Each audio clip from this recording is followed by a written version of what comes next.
All right, everyone, get ready, because today we're going deep into a part of history that's so cool, it almost seems like a myth. We're talking about warrior monks. Warrior monks. Yeah. Wow. But not just any warrior monks, the Dasanami Naga sanyasis. They sound like they're right out of a movie, don't they? I know, right? Think like Shaolin monks, but in India, Yeah. and with a bit more, let's just say, flair. Flair. Yeah. Nice. And we've got a whole history book dedicated to them. And let me tell you, it's overflowing with stories about their origins, their beliefs, their rituals. Rituals. Oh, and of course, their battles. Yeah. You got to hear about these guys. It really is amazing. Their story is woven right into the fabric of Hinduism. Hinduism. Yeah. You can't talk about the Dasanami order without going back to one of the most important people in Hindu thought, Shankaracharya. Okay, so who was this Shankaracharya guy, and why is he so important? So picture this. Over 1,000 years ago, Shankaracharya was like rocking the philosophical world with his ideas on Advaita Vedanta. Advaita Vedanta. That sounds like a magic spell. It kind of is. But instead of like conjuring up rabbits, it's about conjuring up a whole new way of looking at reality. Like the simplest way to put it is that Advaita Vedanta is about how everything is connected. Like we're all part of this one giant cosmic tapestry. Okay, I'm starting to see why people like this philosophy. But how does a philosophy of oneness lead to an order of, warrior monks?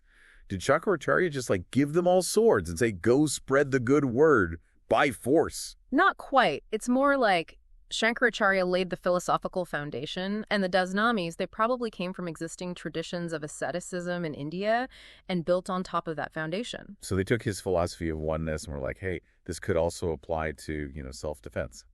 Well, maybe not in those exact words, but Okay. the whole warrior thing really did become a big part of who they were later on. It's like they took that idea of unity and applied it to defending their beliefs and their communities. Okay, that's interesting. But before we get into the battles, can we talk about this Dasanami name for a second? It means 10 names, right? So what's up with that?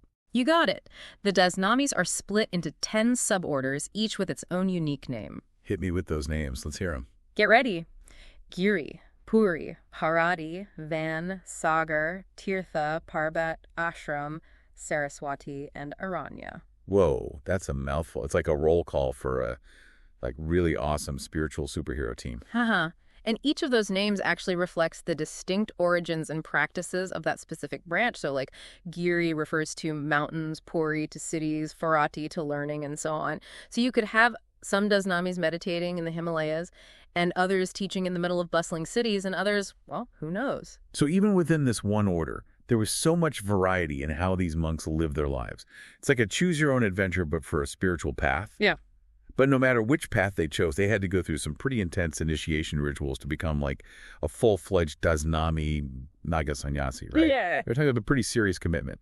Oh, absolutely. It's not like just joining a gym membership, It's like a complete transformation, leaving your old life behind and fully embracing like a path of renunciation and spiritual liberation. Think of it like a spiritual boot camp. Aha. Okay. Spiritual boot camp. So what kinds of rituals did they have to go through? Because I've heard some pretty wild things. Well, to start, imagine saying goodbye to all your hair. All of it. Yeah, and your beard, too. Oh, wow. They shaved their whole heads and faces clean. Wow. They kept only this one lock of hair right on the crown of their heads. It's kind of like, when athletes shave their heads before a big game. Right, right. But, with a slightly deeper spiritual meaning. Yeah, I'm guessing a little bit deeper than just team spirit. Definitely. And then get this. They would actually burn their worldly possessions. Burn them. Yeah, burn them. Talk about a clean break. It's like they're saying, see you later, material world. I'm on a different path now. Wow, that's intense. It really shows how dedicated they were to this new life.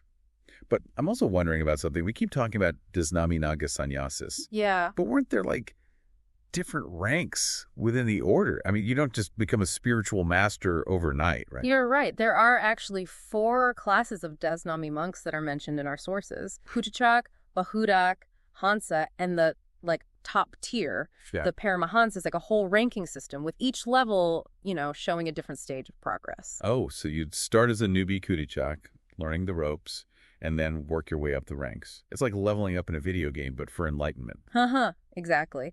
And even with the structure, there was still room for some flexibility. Some Daznamis preferred to stay in monasteries, dedicating themselves to study and meditation, and others were more like spiritual nomads, wandering around as mendicants, sharing their teachings and relying on the kindness of others for, like, food and shelter. So we've got this really fascinating mix here. Deep philosophical roots, intense rituals, and like a surprisingly diverse range of paths within the order. But now it's time to address the elephant in the room, or should I say, the warrior in the monastery. How did these monks, who are like all about spiritual stuff, also become, well, warriors? Doesn't that seem kind of contradictory? Yeah, it really is a paradox. And to understand it, I think we need to think about the historical context. Remember, this is India in the 18th century. The Mughal Empire is falling apart. Oh, wow. It was total chaos with all these different groups fighting for power. So, like, things were getting a little Game of Thrones-y? You could say that. And in all this craziness, the Daznamis often had to defend Hindu temples and interests. They saw it as their duty to protect their faith and their communities, even if that meant, fighting. So it's not like they were just looking for a fight. It was more about protecting what they believed in. Right, exactly. Their military role was very much a product of the times. They were deeply spiritual men who found themselves in a situation where they had to fight for what was sacred to them. It's really incredible how, like, spirituality and martial prowess could just exist together like that in their lives. And this book actually mentions some specific Dasanami warrior leaders, like, who were basically legends in their own time. So can you tell us about that? Oh, absolutely. One of the biggest names was Rajendra Giri Gosain. Rajendra Giri Gosain. Yeah, this guy was a force to be reckoned with. He was a big part of defending the city of Allahabad against Afghan forces in, I think, the 1750s. Wait, Allahabad, as in the city that hosts the Kumbh Mela, that huge religious gathering. That's the one. So not only was this guy a warrior monk, but he was defending, like, a place of huge religious significance. Oh. Talk about pressure. I know, right? And he didn't just defend it. He actually rallied the troops who were about to give up. Oh, wow. His courage was legendary. People were probably like, is this guy even human? He's fearless. So wait, he was a spiritual leader, a military strategist, and a morale booster. This guy was like a triple threat. I know. Did he have any, like, secret warrior monk techniques? Well, I don't know about secret techniques, but he was incredible at understanding the land and figuring out the defenses. He even managed to keep a super important supply route open, which kept the city going during the siege. It was really brilliant, both military and, like, logistical skills. Okay, I officially want to be Rajendra Giri Gosain for Halloween. This guy was amazing. Are there any other, like, warrior monk superstars that we should know about? Oh, yeah, we've got a whole bunch. Another one was Anup Giri, who's also known as Himmat Bahadur, which basically means brave warrior, which is pretty fitting. Brave warrior, okay. This guy served under some of the most powerful people at the time, like Safdar Jang, who was a Mughal noble, and Shuja Udala, who was the Nawab of Awadh. His military stuff is, like, legendary. Okay, now I'm picturing, like, a movie montage with epic battle scenes and slow-motion sword fights. Give me some of those legendary details. Okay, so there's this one story where he, like, outsmarted an enemy force by doing this indirect attack on Delhi. He sent his infantry sneaking into the city, creating all this chaos. Oh, wow. And then his cavalry just swooped in right behind them. So he, like, turned the whole city into this big, chaotic battlefield. That's next-level strategy. It was. They weren't just monks who knew how to swing a sword. They were masterminds. Wow. These stories really show how the Daisnamis were so much more than just religious figures. They were out there shaping the history of India, Right. using both their, like, spiritual strength and their military skills to leave their mark. It's kind of mind-blowing to think how they, like, changed our typical image of what a monk should be. They weren't just sitting around thinking all day. They were out there leading armies, making strategies, and, when they needed to, kicking some serious butt. Yeah, they really do challenge how we think about monks. Their story reminds us that history is full of surprises, and people, especially the ones who dedicate their lives to something bigger than themselves, can be incredibly complex. Speaking of complex, I'm kind of curious about the Dasanami Naga sannyasis today. Do they still exist? Are there warrior monks, like, roaming around India right now? Well, their whole military thing might have faded, Okay. but the Daznamis are definitely still part of the Hindu religion today. They run monasteries, they teach, they even participate in those huge religious festivals like the Kumbh Mela. So they traded their swords for, like, yoga mats. Well, maybe not literally, but they've definitely adapted with the times. Now Oh. they focus more on education and spiritual guidance. They've even established modern educational institutions like the Veda Vidyalaya, which just shows how committed they are to keeping Hindu knowledge alive. It's pretty cool how they've managed to, like, stay relevant, even in the modern world. Yeah. Even if it meant putting down the swords and picking up, books. Yeah. Or maybe even, like, starting a podcast. Uh-huh. Who knows? Maybe we'll get a Dasanami Naga sannyasi on the show someday. Now, that would be an episode for the ages. Yeah, it would. Okay, so before we jump into the next part of our deep dive, I have a question for you to think about. Okay. The Dasanamis made a pretty big choice, giving up the world to pursue this life of spirituality and, sometimes war. So do you think choices like that are still possible in the world today? Like, could you see yourselves giving up everything you have to dedicate yourself to something bigger than yourself? It's something to think about, for sure. While we ponder that, we'll be back soon to explore even more about the incredible Dasanami Naga sanyasis. Welcome back. I'm still thinking about that question from before about radical life choices. It really makes you think about, what's important to us today. I know, right? It's so easy to just get caught up in the daily grind. But these Dasanamis, they were all about going all in for something bigger than themselves. But let's get back to their story. Last time we were talking about how crazy India was in the 18th century. Like, it seems like the perfect setup for some, epic warrior monk action. It really was. Remember, the Mughal Empire's falling apart, and everyone's trying to get a piece of the power. You've got the Mughals trying to hang on to what they've got, these regional powers trying to rise up, and then you've got groups like the Afghans and the Marathas, just jumping into the mix. So it was basically like a giant game of Risk, but with, real armies and way higher stakes. Exactly. And in the middle of all that, the Dasanami Naga sannyasis weren't just sitting around meditating. They were right in the middle of everything, and people learned not to mess with them. But hold on, they weren't like a unified army, right? I mean, they were still monks, and they were split into those 10 suborders, right? So did they all just, team up and form this warrior monk supergroup? Not exactly. Don't forget, even though they all came from the same lineage and, philosophy, the Dasanamis were still divided into those 10 branches, and each one had its own leaders and its own goals. And they weren't, totally above the politics of the time. Ah, so even warrior monks weren't immune to a little drama. I guess some things never change. Right. Plus, you got to think about the religious side of things. Even though they were all, following Shankaracharya's teachings to some extent, there was still room for different interpretations, and that could sometimes lead to disagreements or even, conflict. Wait, are you telling me that these warrior monks sometimes fought each other? That's a plot twist I wasn't expecting. So, what would make them turn on each other? Were they arguing over, the best meditation spot or something? Haha, nothing that trivial. Remember, these suborders had their own leaders, their own plans. Sometimes those plans clashed and things could get, a little heated. Okay, I'm getting it. It wasn't like one giant warrior monk army. It was more like all these different Dasanami groups all trying to figure out this complicated political landscape. Sometimes they'd work together and sometimes they'd clash. It's like a real-life soap opera, but with more swords and, spirituality. Haha. Yeah, that's a great way to put it. And that's what makes their story so interesting. They weren't just watching history happen. They were a part of it, shaping events with their alliances, their battles, and even their disagreements with each other. So they were like the ultimate multitaskers. Warriors, monks, politicians, and drama queens all rolled into one. But now, let's get to the good stuff. This book mentions them being involved in some pretty big battles. What were some of the highlights? Okay, get ready.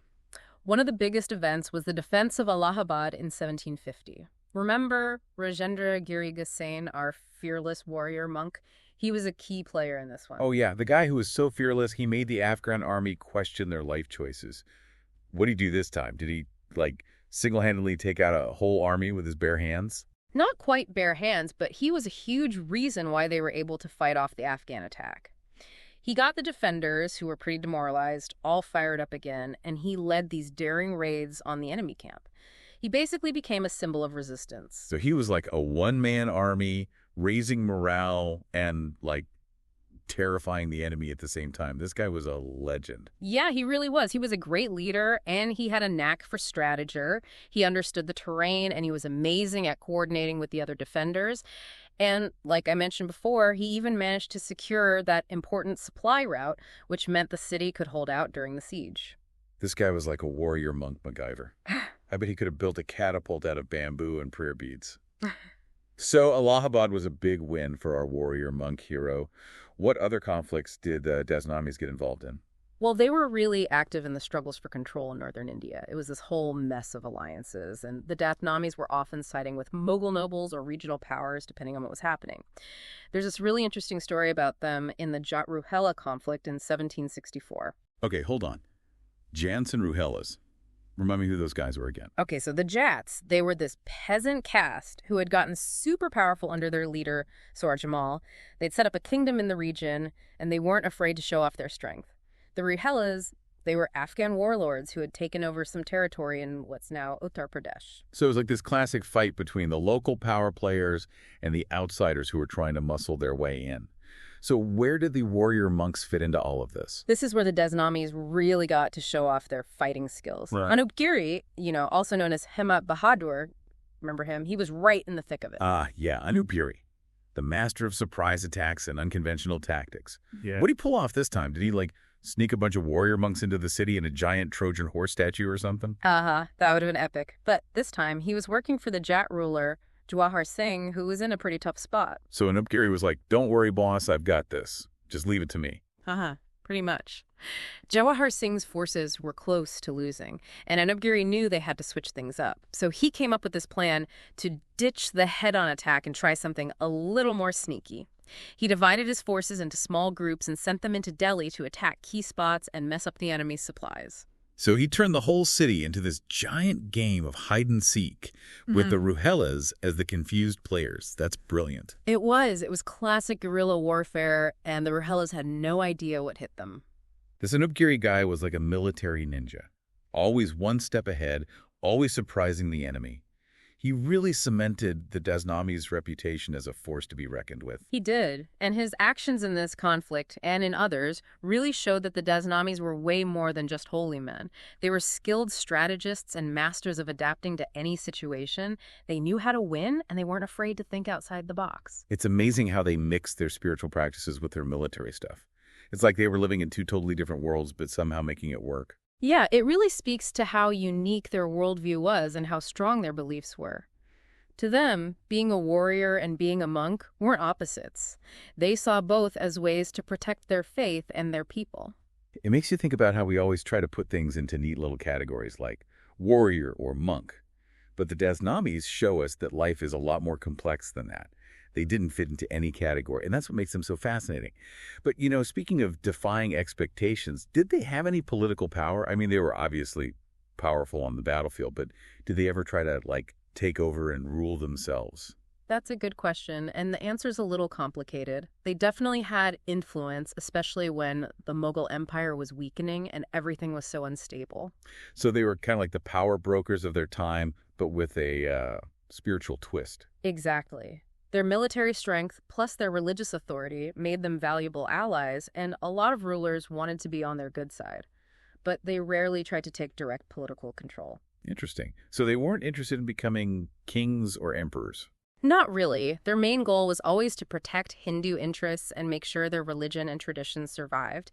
They were more like the people pulling the strings behind the scenes, influencing things through their alliances and their strategic moves. So they were playing 4D chess while everyone else was stuck on checkers. I like it. Perfect analogy.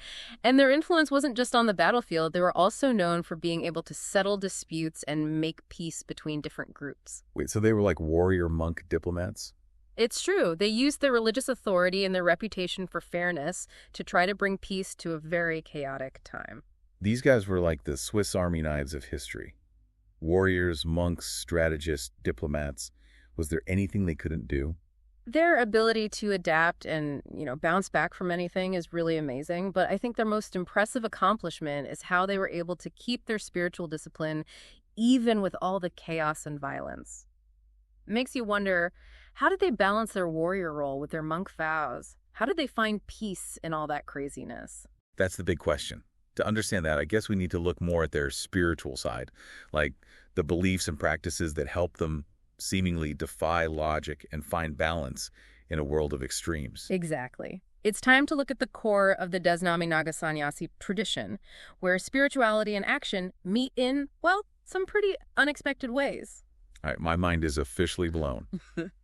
These guys, these Dasanami Naga sannyasis, they were out there leading armies and like coming up with battle strategies. Yeah. And at the same time, they were still like totally dedicated to their spiritual path. How was that even possible? They were masters at, like, handling contradictions, that's for sure. And to understand how they did it, we need to go back to those basic ideas of Advaita Vedanta, that philosophy that Shankaracharya was all about. Remember, it's about the idea of oneness. Oneness. Yeah, the idea that everything's connected to this ultimate divine source, Brahman. Right, like we're all part of this one giant cosmic soup. Exactly. But how does that make fighting okay? It seems kind of, I don't know, counterintuitive. It's not really about, like, justifying the fighting. Wow. It's more about having a different way of looking at reality. And, the self-Advaita Vedanta says that the physical world, with all its drama and conflicts, is actually Maya. Maya? It's like an illusion. Wait, are you saying they believed those battles they fought weren't real? Like they were just imagining it all? Not exactly. It's more about understanding that the true self, the Atman. Atman. Yeah. It goes beyond the limits of the physical world. It's one with Brahman, that eternal, unchanging reality.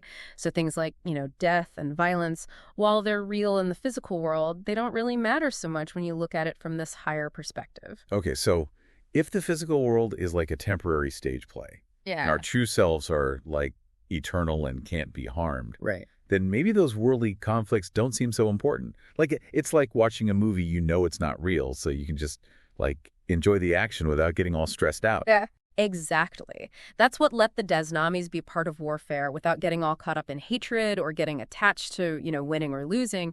They were doing what they felt they had to do, protecting Dharma, the cosmic order, even if it meant fighting. So they could detach themselves from the emotional stuff of war, seeing it as something they had to do as part of something way bigger. Yeah. It's a pretty amazing mindset. It is. And this detachment wasn't just like a concept. They actively worked on it through all these intense spiritual practices, meditation, yoga, rituals. All of that was meant to purify the mind and body. You mentioned rituals before. Yeah. The book talks about how intense those initiation ceremonies were for new recruits. It wasn't just a welcome aboard cancha, right? So what's the point of all that? Those rituals had a few purposes. Right. Like, on a practical level, they were this clear break from the person's old life. But on a deeper level, they were about cleansing the mind, letting go of attachments to the material world, and basically getting them ready for a life focused on spiritual growth. So it was like a symbolic death and rebirth. They were leaving their old identity behind and stepping into this new spiritual one. Exactly. Kind of like a superhero origin story, but for monks. Yeah, kind of. Yeah. And those rituals weren't easy. They were hard, both physically and mentally, pushing the recruits to their limits, making them face their fears and attachments. We talked about that whole head shaving thing before, getting rid of all that hair, except for that one little lock on top. Right. It's definitely a look, but what's the deeper meaning there? It was all about letting go of vanity, showing that they didn't care about how they looked anymore. It was a symbol of how committed they were to a life beyond the material world. And didn't they have to, like, burn all their stuff too? Oh, yeah. Burning their possessions was like the ultimate act of letting go of material wealth. It was a powerful way of saying, I'm done with all this stuff. Now I'm all about the spiritual journey. Wow. Even after all that, life as a Dasanami Naga sannyasi wasn't exactly a walk in the park, was it? Definitely not. They lived by this strict code of conduct, emphasizing self-control and detachment, and they were always seeking spiritual knowledge. They lived simple lives, often relying on charity for food, and they spent their time in meditation and study. It sounds pretty intense, but I guess for them it wasn't about, like, deprivation. It was about liberation. Liberation. Yeah, like freedom from the distractions of the material world and the ego. You got it. By getting rid of worldly desires, they believed they could reach a higher level of awareness and understanding. It's like they were clearing out their minds to make room for spiritual insights. So it was like Marie Kondo, but for the soul. Which brings us back to those different levels of spiritual advancement within the order.